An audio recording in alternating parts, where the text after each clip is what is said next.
And now, with Donald Trump being judged a failure in every poll of his presidential job performance, the Trump retreat is underway. And the Department of Government Efficiency, we discovered this morning, no longer exists.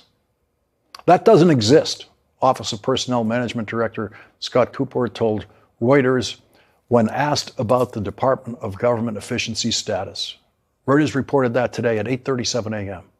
And so Elon Musk's indefensible plaything, which produced no government efficiency but did deliver the worst cruelty the United States has ever visited upon people outside of war, is no more.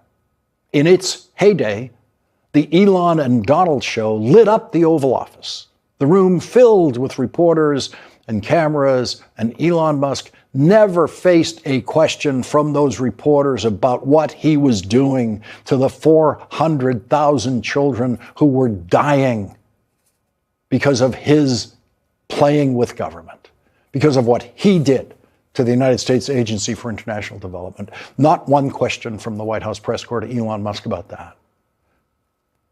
There is no more vivid image of the decline and fall of Donald Trump than the image that was created on Friday with Donald Trump slumped in the Oval Office at the desk in defeat, offering a political surrender to the man who stood beside him in the Elon Musk position, a man 20 years younger than Elon Musk and immeasurably smarter, a man who took over that room as no one before him has ever taken over that room with Donald Trump in it.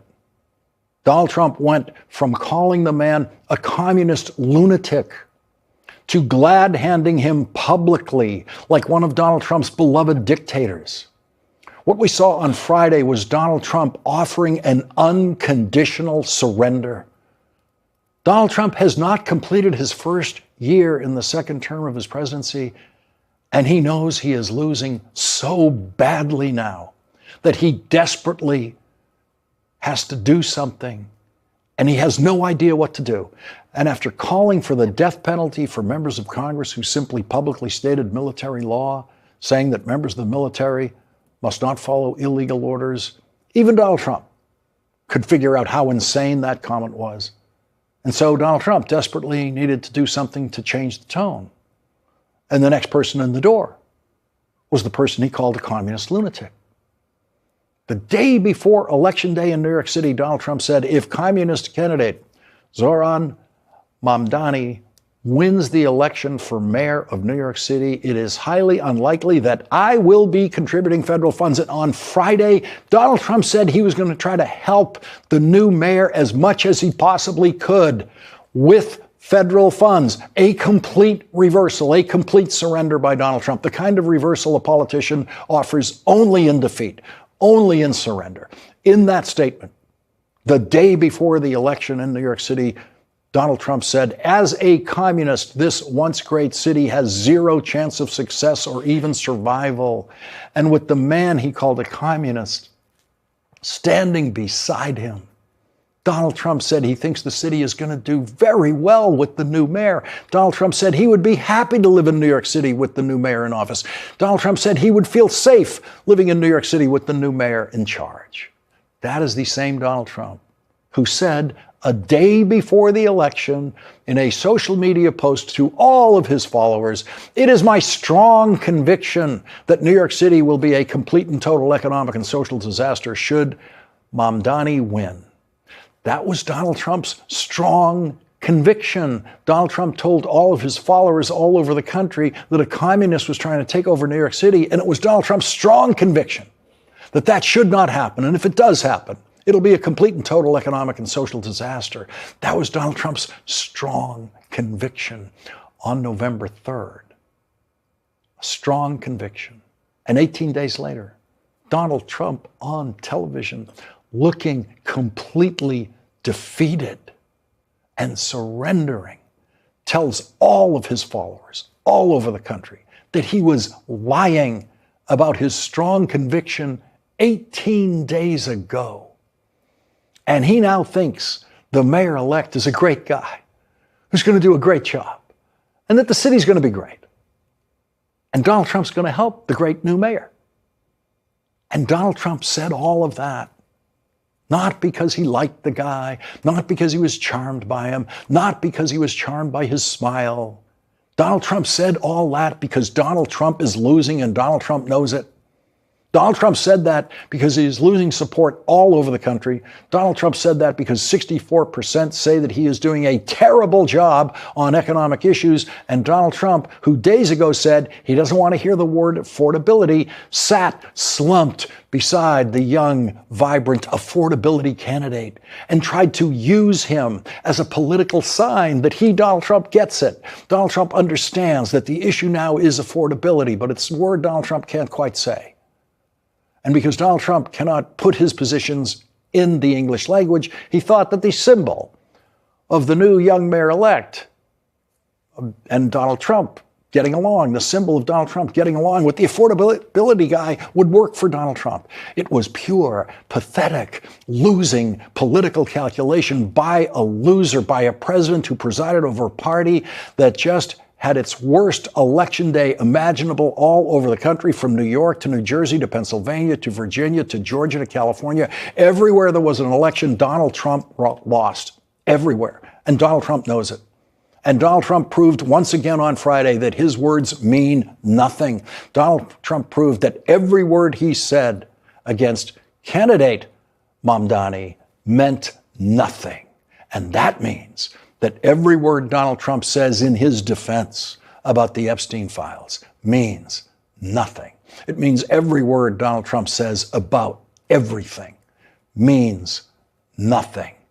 And Donald Trump is proving that his words mean nothing, proving that now in ways that even his least alert followers can understand. They saw Donald Trump welcome the man he called a communist lunatic and embrace him in the Oval Office.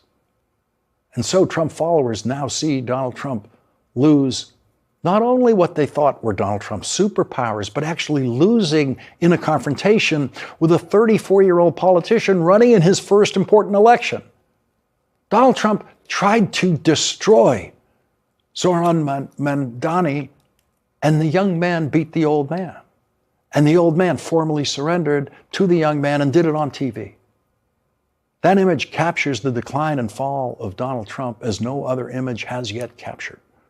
Friday was the day that Donald Trump's previously devoted follower, Republican Congresswoman Marjorie Taylor Greene, announced that she would not run for re-election after Donald Trump's relentless attacks on her because she believed the Epstein files should be released. In announcing that she would not run for re-election next year and would resign from Congress on January 5th, Marjorie Taylor Greene said, "Standing up for American women who were raped at 14, trafficked and used by rich, powerful men should not result in me being called a traitor and threatened by the President of the United States." But it did. That is exactly the way it happened. Donald Trump loved Marjorie Taylor Greene until she said the Epstein files should be released. And then Donald Trump considered her a traitor. So yes, Donald Trump considers Marjorie Taylor Greene a traitor because, as she put it, she stood up for women who were trafficked and raped at 14. You do that and Donald Trump thinks you're a traitor. She stood up for women who were used by rich and powerful men, including the man who was Donald Trump's closest friend for 10 years. And if you do that, Donald Trump calls you a traitor. Jeffrey Epstein said he was Donald Trump's closest friend for 10 years. Donald Trump said Jeffrey Epstein was a terrific guy at the height of that friendship. 5:38 a.m. is no time for anyone to be tweeting. But 79-year-old Donald Trump has never slept well, and now in his agony of defeat, with the Epstein files closing in on him, with his attempts to prosecute the people he hates failing, and with the unanimous vote of a Republican Congress against him last week, Donald Trump took to social media at 5:38 a.m. this morning and posted the stupidest thing ever said by a president or anyone in the federal government in history on tariffs. And no news organization bothered to pick it up. There's no story in the New York Times today about the President of the United States. the United States, saying that his tariffs are, quote, being charged to other countries. At 5:38 a.m. this morning, a totally deranged Donald Trump tweeted about, quote, the massive amount of money being made by the United States of America, hundreds of billions of dollars, as a direct result of tariffs being charged to other countries. I repeat, no tariff issued by the United States has ever been charged to another country. No one in the history of the federal government has ever believed that that was possible. No one in the American news media has ever believed that that was possible, except at Fox, of course. It would be like the President of the United States saying the Atlantic Ocean is on the west coast of the United States, and for that comment to pass without remark by nearly all of the national news media. An utterly insane, demented statement indicating the complete collapse of neurological function in a president of the United States, and it's virtually ignored.